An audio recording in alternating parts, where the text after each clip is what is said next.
Tonight, we start off by taking a look at last week's Tiger Giving Day, involvement, and SGA updates. Then we'll inform you of the 28th Annual Hospitality Gala, as well as the Window to Your World event for International Women's Day. We'll also take a look nationally by updating you on health concerns following the train derailment and severe weather impacting communities across the United States. Finally, you'll get an Auburn sports update and the pet of the week. All of that and more is coming up next on Eagle Eye's Monday News at 6.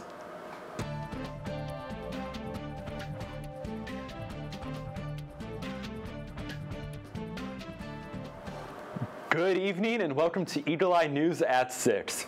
I'm Nicholas Wetzel. And I'm Abby Payne. Tiger Giving Day took place last Wednesday, February 22nd.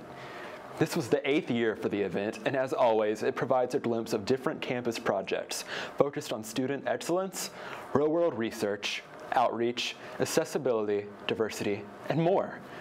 Last year, the Auburn family supported just over 59 projects, while this year we had 58 projects, which is the most to date and shows Auburn's continued growth and progress towards excellence. Each project represents a unique experience on Auburn's campus. To see what each project is, how much money it raised, and what it's all about, you can visit tigergiving.org. Now we'll turn to Julian Lozano, the Auburn SGA Vice President, for our weekly update on what the Student Senate is working to improve on Auburn's campus. Let's take a look. Hi, my name is Julian Lozano, and I serve as the Vice President of SGA. Last week at Senate, committee chairs were selected through an interview process to lead the 5 standing committees. Additionally, each senator was given their committee placement for the semester. Senators will have the resources through their committees to write legislation based on the needs of the students. Legislation was voted on during Senate to confirm the appointed members of SGA Exec. These positions were filled by Jillian Daugherty, who will serve as the Executive Chief of Staff, Dylan Peterson as Executive Vice President of Initiatives, and Maddie Robinson as Executive Vice President of Outreach. The meeting was concluded with the senators taking the Senate orientation test. Each senator must make a 90% on the test to be qualified to continue their term. This meeting was concluded the 2-week Senate orientation and will begin with regularly scheduled meetings in the next meeting. Searching for some fun campus activities before spring break? Well, look no further.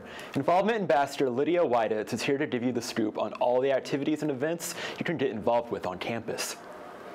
Where you go, guys? My name is Lydia Wieditz, and I'm here with your involvement update.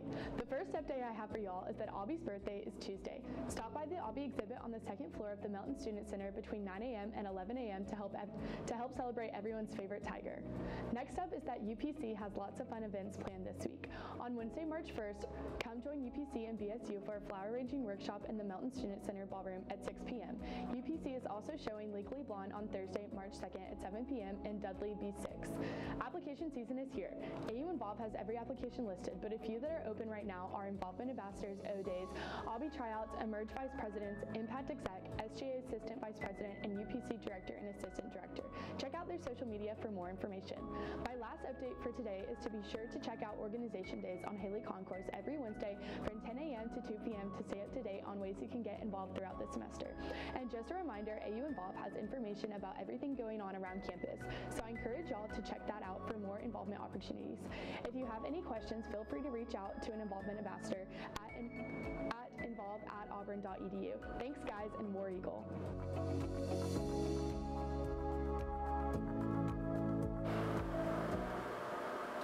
When we return from this short break, we'll tell you all about the 28th Annual Hospitality Gala.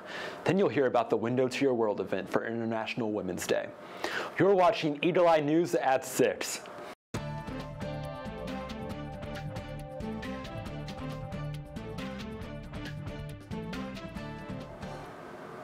Students in the College of Human Sciences Horst Scholl School of Hospitality Management are working to plan the 28th Annual Hospitality Gala on Thursday, April 20th. Students have been perfecting their skills in sales, marketing, catering, culinary and operations, and more before the night of the Hospitality Gala. The event will take place at the hotel at Auburn University, where students can enjoy hors d'oeuvres, a formal dinner, a live silent auction, and more. The Hospitality Gala will also recognize an honoree who has demonstrated excellence in the hospitality field. Auburn Resorts Collection President and CEO Craig Reed will be receiving the Horse Shoals Award. For more information on the Hospitality Gala or to purchase tickets, visit thehospitalitygala.org. As a longtime Auburn tradition, the Auburn Pan-Hellenic Council has officially chosen its newest Pi-Chis for fall 2023 recruitment. The Auburn Pan-Hellenic Council is the governing body of the 18 National Pan-Hellenic Conference sororities of Auburn. After interviewing for the position, a group of 135 sorority members were chosen to be Pi-Chis. They will guide small groups of potential new members in order to give a positive recruitment experience to everyone. They will disaffiliate themselves from their sororities at the end of the spring semester and participate in weekly training and preparation. Tootie Latier, an Auburn Pan-Hellenic coordinator, explained that Pi-Chis cultivate a welcoming presence as potential new members begin their first week on campus. Recruitment could not be successful without these individuals. Auburn University's International Culture Center and College of Liberal Arts are partnering together to host the Window to Your World lunch seminar in honor of International Women's Day. International Women's Day is held on March 8th and is a global holiday that empowers women by recognizing their achievements and contributions in different disciplines. The seminar will touch on different topics including research work, experiences from studying abroad, and career advancement for students. There will also be a featured list of experts who will be recognized for their hard work in raising awareness for the multiple struggles that women face daily and their development in achieving gender equality. This event will be held on Wednesday, March 1st from 11 a.m. to 1 p.m. and will be in the Student Center Suites 2222 and 2223. Attendance is free, and students, faculty, and the Auburn community are all encouraged to attend. To learn more about International Women's Day and the 2023 campaign, visit internationalwomensday.com. Graphic Design USA, or GDUSA, recently honored 6 Auburn students in the student category of their 2022 American Graphic Design Awards competition. The GDUSA is a leading source of news and trends for graphic design professionals. The students, faculty, and alumni they awarded came from Auburn School of Industrial and Graphic Design. All 6 students were of Assistant Professor Devin Ward, who was honored for his work on the Other Film Festival. This is an event in Australia that features films by, for, and about people with disabilities. Associate Professor and Graphic Design Program Chair Robert Finkel was also honored for his work on the Red Rock Trail System, which is a network of trails, parks, walkways, and bike paths in Jefferson County, Alabama. Morgan Smith is a 2016 School of Industrial and Graphic Design, and now Director for Graphic Design and Branding for Auburn Athletics, was also recognized for her work. Smith designed billboards in the New York City Times Square, promoting the Auburn's men's basketball program. The advertisements featured images of Coach Bruce Pearl, Jabari Smith Jr., and Walker Kessler. Winning designs can be viewed in online galleries and are also published in print editions of GDUSA's magazine. Auburn women are always showing ways they go above and beyond. The annual Women's Leadership Conference, hosted by the Office of Inclusion and Diversity, will take place on Friday, March 24th from 8:30 a.m. to 2:30 p.m. in the Melton Student Center Ballroom. This year's theme is Believe and Lead. Ruthie Bolton, an Auburn alumna and 2-time Olympic gold medalist in women's basketball, will be the keynote speaker of the event. She started her career playing for Auburn from 1985 to 1989, then played with the Sacramento Monarchs in the Women's National Basketball Association from 1997 to 2004. Bolton was introduced into the Women's Basketball Hall of Fame in 2011. This event will give opportunities for a student panel discussion about what women's leadership means and what resources are available to Auburn women. Registration for this event closes on March 17th. More information on this event can be found on the OID Instagram and newsletter. When we come back, we'll inform you of health concerns following the train derailment and severe weather impacting communities across the United States. You're watching Eagle Eye TV, Auburn's news leader.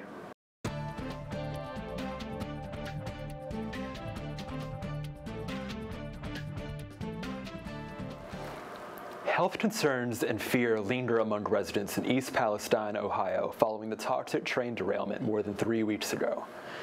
Now federal teams are conducting health surveys in the area ordered by President Joe Biden, who's also responding to criticism about him not visiting the crash site. Isabel Rosales has the latest. The cleanup and removal of contaminated soil continues from the site of the train derailment in East Palestine, Ohio, from February 3rd. The U.S. Environmental Agency is assuring residents that all the toxic waste will be disposed of in a, quote, safe and lawful manner at EPA-certified facilities. One thing that's been made clear to me is that everyone wants this contamination gone from the community. They don't want the worry, and they don't want the smell. A White House official says members of the Federal Emergency Management Agency, EPA, and the CDC began distributing informational flyers and conducting health surveys over the weekend. According to the official, their goal is to reach 400 homes by Monday. What we need to come to grips with is the idea that more safety metrics, more rules and regulations, and perhaps some laws, and need to be passed quickly. Last week, the National Transportation Safety Board released its preliminary report on the investigation. It concluded that the wreck was 100% preventable. Meanwhile, President Joe Biden currently has no plans to visit Ohio. On Friday, he defended his administration's response to the crisis. I had a long meeting with my team and what they're doing. You know, we were there 2 hours after the train went down, 2 hours. And so the idea that we're not engaged is just simply not there. The EPA is scheduled to hold its next public meeting for residents on March 2nd. I'm Isabel Rosales reporting.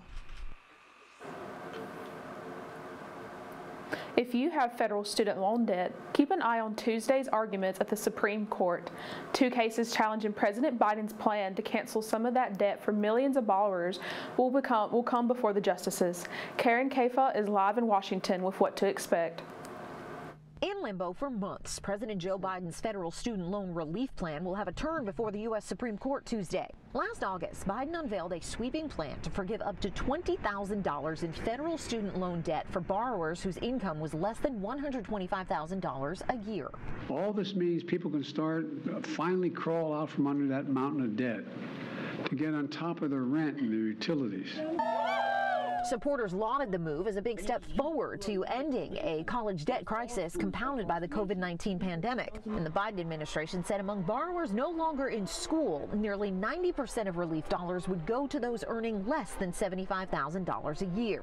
Republican critics called it political, landing as the 2022 midterm elections entered the home stretch, and argued writing off an estimated $430 billion in repayments should get congressional approval. In December, the Supreme Court agreed to take up 2 challenges to the plan, including one from 6 GOP-led states, Nebraska, Arkansas, Iowa, Kansas, Missouri, and South Carolina, while keeping a block imposed by an appeals court last November in place. Millions of borrowers have been notified they're approved for debt relief. No debt has been canceled yet.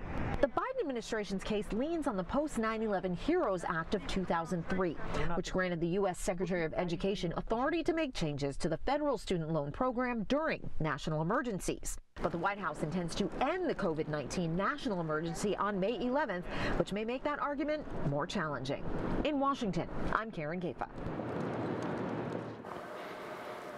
A winter storm is tearing across the nation. In Southern California, they're seeing more than 6 feet of snow. In Texas, hurricane-force winds are whipping up dust storms, and powerful tornadoes are ripping through Oklahoma and Kansas. One of those tornadoes tore through Norman, Oklahoma, just south of Oklahoma City, injuring at least a dozen people. CNN's Ed Lavandera has more.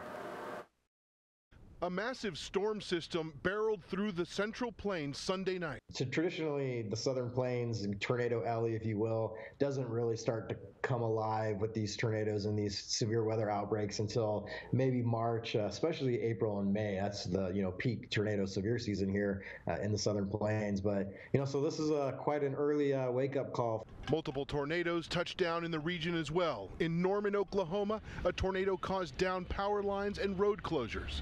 This is terrible to have this tornado going through Norman like this. It's just past 48th and Lindsay, moving up to the northeast end. We're going to try to get back on I-40 and get out ahead of it again. We're going as fast as we can. That is not good right there on the west side of Thunderbird, guys. Oh, it's getting even stronger. The storm ripped roofs off homes and damaged cars. A lot of real strong wind. I was standing out in the garage. My wife went to the neighbors to get in a shelter.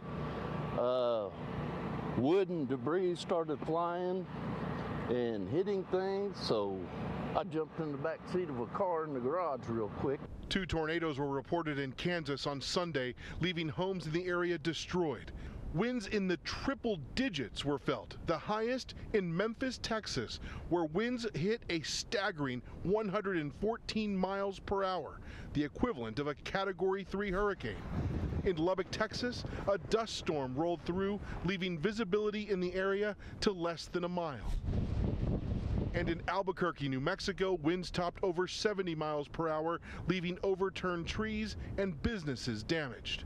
I'm in shock, you know, but because we love our restaurant, we love our work. This amount of damage with this wind, I haven't seen anything like this for the 20+ years that I've been living here. This storm system started in California, where parts of Southern California saw a rare storm that dumped massive amounts of snow in the area. Huge snow totals were seen throughout the region, including Mountain High, which recorded 93 inches of snow through Sunday morning. Rain was dumped on other parts of California, causing flooding and leaving cars stranded. California firefighters were seen rescuing this driver by helicopter as floodwaters continued to rise. The storm left the ground so eroded that this RV fell into the Valencia River. I'm just kind of afraid we're going to have to evacuate if it gets any worse.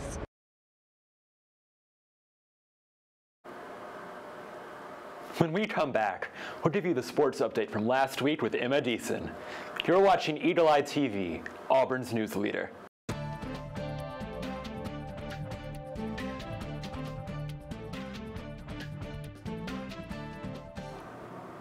Welcome back to Eagle Eye News at 6. I'm Emma Deason. Here's your Auburn sports update, and it was a big weekend here on the Plains. Starting off the weekend strong was number 7 Auburn Gymnastics, who defeated number 17 Georgia in Neville Arena Friday night, 197.55 to 196.075. This is the 4th time this season the girls have hit the 197.5 mark. SUNY Lee claimed the all-around title with 39.475. Then, in a turn of events due to weather issues out west, Auburn baseball hosted USC at home in Plainsman Park for a weekend series. The Orange and Blue clinched the series, winning both Friday and Saturday's games. The series finale on Sunday ended in a tie. Jumping over to the other diamond, Auburn softball had another perfect weekend, sweeping all 5 games in the Plainsman Invite. Capping off the weekend, women's basketball took down Vandy on senior night 78-76. They entered the SEC tournament as a 10 seed and will first UGA in round 1. That is all we have for you tonight, and make sure to stay up to date with all things Auburn sports by visiting our website eagleeyeauburn.com and by following our Twitter at EETV_sports. I'm Emma Deason, and we'll be right back.